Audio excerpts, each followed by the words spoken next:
Andy from almostoffgrid.com, and today we're going to make ricotta cheese. We're going to need full fat homogenized milk, double cream, sea salt, and lemon juice, fresh or bottled. Let's get cracking. So I ran over what we're going to use.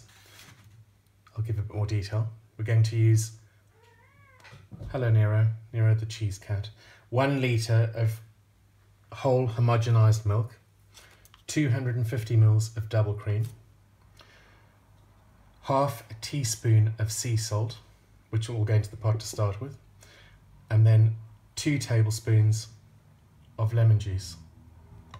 You also need a colander, a cheesecloth, and obviously a pot. I'm using a pot that's bigger than you'd think because I want to be careful that the milk doesn't boil over.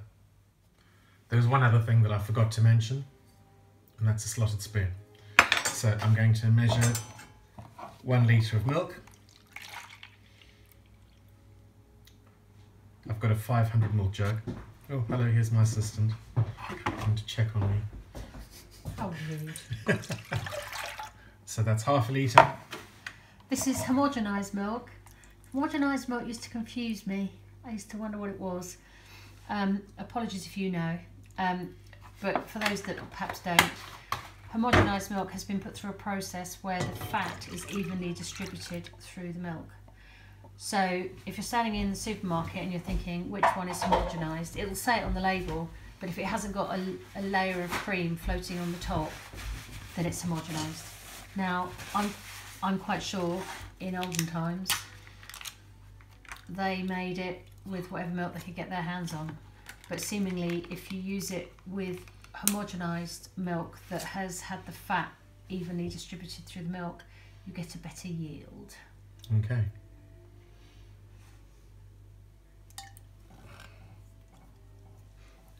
And then regular old supermarket double cream. Do you mind giving that a stir? Mm.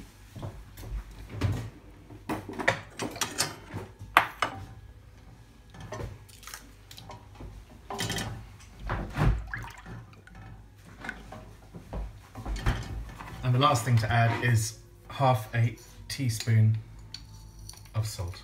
You can use a little more salt or less salt if you want. Now we're going to heat this up. If I can find the right control. We're going to heat this up, bring it to the boil. That's going to take a bit of time. So I'm not going to make you watch me do that, but I'm going to continually stir it while I'm doing that to stop the milk and the cream sticking to the bottom of the pan. Because then it might scorch. So I'll see you in a few minutes.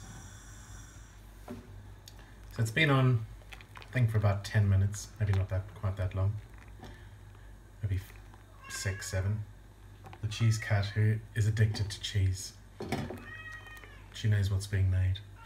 It's just starting to steam and froth slightly, so won't be long now.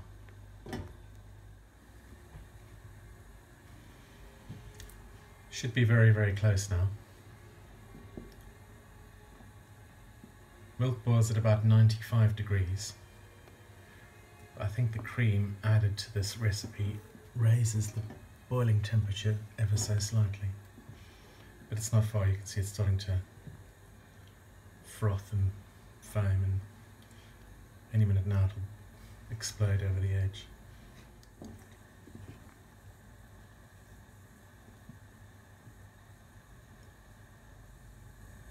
And if you watch, it's just starting to boil. So I'm going to now take it off the heat before it goes over the top. Turn that off. So I've taken it off the heat. Now I'm going to add the lemon juice.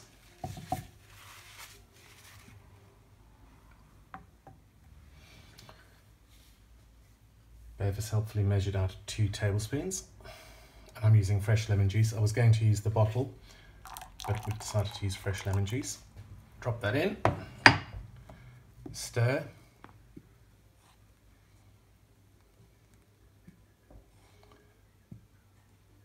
you can hopefully see that already curds are beginning to form.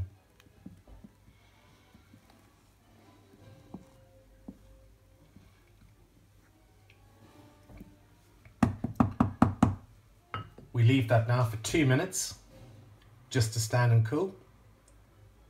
See you in 2.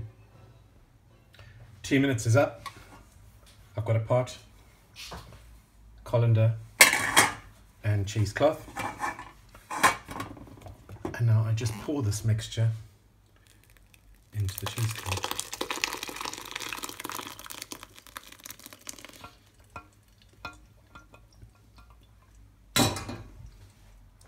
So it's now poured into the cheesecloth in the colander. I'm going to leave it now for about 30 minutes, which gives us the ricotta consistency that we really like. Not too hard, but softer.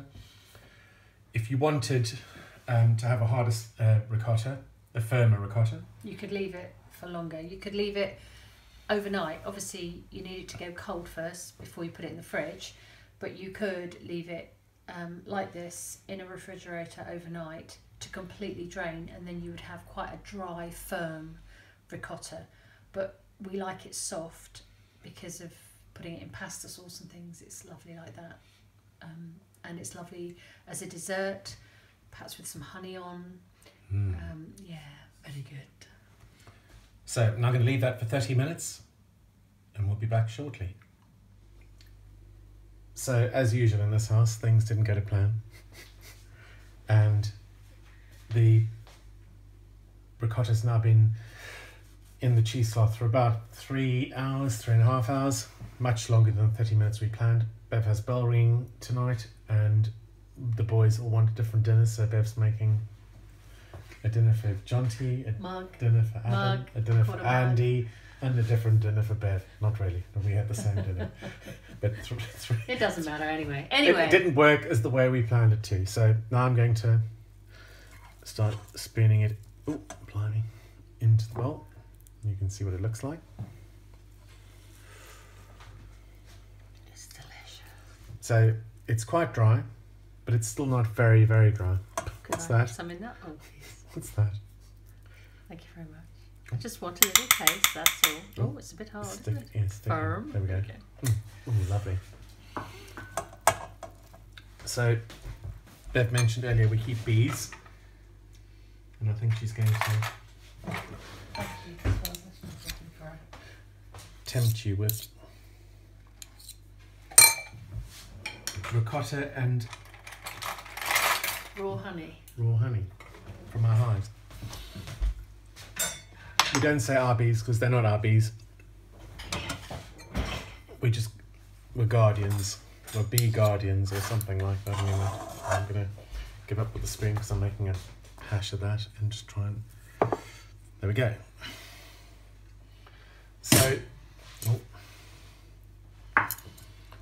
So there's the ricotta. Good Lord, what's going on over here? Not much. Can you see that on the camera? No, I'll move that. So move that. So here's fresh ricotta with raw honey.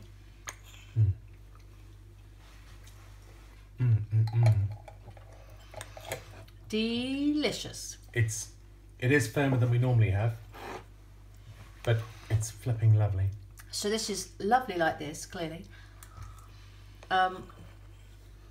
You can tell it's not good at all because we're eating it. Sorry, what are we supposed to be making a video? But the main reason I make it is because I use it to make spinach and ricotta pasta. Cannelloni. Yeah, because this means you can make exactly the amount you need. Stop it. Exactly the amount you need rather than buying a tub and then it all going to waste. One other thing, just and Bev's the whey process. She's going to tell you there's whey left over. But this is not whey in the traditional sense. No sort of fermentation has taken place. It wasn't in there long enough. So you can discard this. That's what most people do. I make bread a lot, so I put it in bread, or I use it for odds and ends. But as I say, it's not the sort of way that you can ferment anything in, really, because it's got no goodies in it. With this ricotta now, we'll cover it with cling film to stop it drying out anymore, because in the fridge it'll dry out more if you didn't cover it. Try not to eat the whole lot this evening. And it'll keep in the fridge for about 3 days, I think. Yeah, 2-3 days. There is another kind of ricotta similar to this. This is not true ricotta. True ricotta is then cooked, well, it's made differently and is cooked in whey and all sorts of things. This is not a traditional ricotta, true Italian ricotta recipe. It's a simple ricotta recipe. Simple, easy and lazy, basically. But you can, but you can also make ricotta without cream, so it's a less decadent ricotta, more traditional ricotta where you just use milk. And you can make a ricotta where you leave it on the stove. Instead of lifting the curds out after 2 minutes, you leave them for about 20 minutes. And at some point I will make a video about that, because that ricotta, again, it's not true ricotta, but it is a version of ricotta that will happily sit in your fridge in a container for about 2 weeks, because in effect you've cooked it. But I'm going to have to go now because because we're going to have to stop eating this. So there you go. Easy Homemade peasy ricotta. Yeah, Yummer's ricotta. And we will see you next time. Thank you for watching. Oh, if you like what we're doing, please subscribe to our channel. I will put the recipe for this below the video with links to our website. Come and see us over at almostoffgrid.com, and we'll see you soon. See you soon. Thanks for watching. Bye. Bye.